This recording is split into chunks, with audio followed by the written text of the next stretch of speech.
Laurent Delair, je suis plasticien. J'expose actuellement donc, au Centre d'art Compredon à l'Île-sur-la-Sorgue. Ces blancs que je creuse, on peut le prendre effectivement au sens propre. Je travaille par soustraction, c'est-à-dire que je vais essuyer la peinture pour retrouver le dessin et retrouver le blanc du support qui traduit la lumière. Je travaille sur bois parce que j'ai besoin d'un support qui résiste.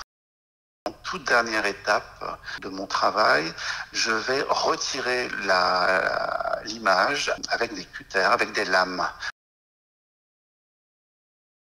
L'installation du rez-de-chaussée qui s'appelle « Ils devenaient tous des ombres », cette installation, en réalité, je l'ai créée il y a 18 ans. Je l'ai fabriquée à nouveau pour cet accrochage à Compredon. Cette installation, quand je l'ai réalisée pour la première fois, j'ose dire que je ne la comprenais pas tout à fait. Mais avec les années, je me suis rendu compte depuis que tout ce que je faisais, que ce soit en dessin ou en peinture, venait de cette installation. Elle parle principalement de l'absence et elle parle de l'impermanence de notre condition d'être humain. Pendant des années, j'ai travaillé la peinture de chevalet traditionnelle. J'avais une palette de couleurs assez large. Et puis, j'ai découvert le noir de Mars. Et le noir de Mars est une peinture qui est très, très particulière. Lorsqu'on a travaillé à l'huile notamment, elle révèle tout un tas d'autres couleurs, et notamment des bruns.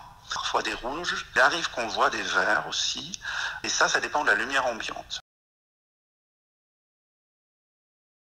Je ne sais pas si je peux vraiment parler d'inspiration dans mon travail. Enfin, il y a des inspirations, bien entendu. Il y a le paysage qui m'inspire, il y a des natures mortes, enfin, il y a tout un tas de choses. Mais ce qui est le plus important à mes yeux, c'est que je peins, je dessine, parce que je ressens quelque chose de très très fort en moi. Si vous voulez, c'est une nécessité, quelque chose qui fait que je ne peux pas faire autrement que d'être à mon atelier et de faire.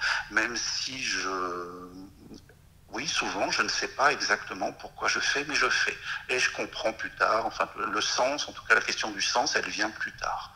Mais à la base, il y a cette nécessité, voilà, qui est là depuis toujours en réalité.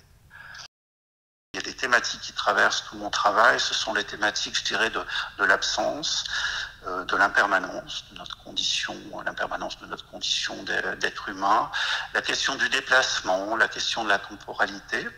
Et toutes ces choses-là, on les voit, je l'espère, à travers mes différentes techniques, que ce soit le travail de peinture, le travail de dessin, donc le travail de frottage, puisque l'installation du rez-de-chaussée, ce sont des frottages, des empreintes, ou le travail au deuxième étage d'écriture acénique. Je dirais qu'il y a des porosités, si vous voulez, entre mes différentes pratiques. Les écritures acémiques, en fait, c'est un travail de graphiste, une graphie cursive que je réalise soit au stylo, soit à la plume, avec du fluide de masquage. J'ai éprouvé le besoin de cette pratique un petit peu en réaction à ce que je vivais dans la peinture et dans le dessin.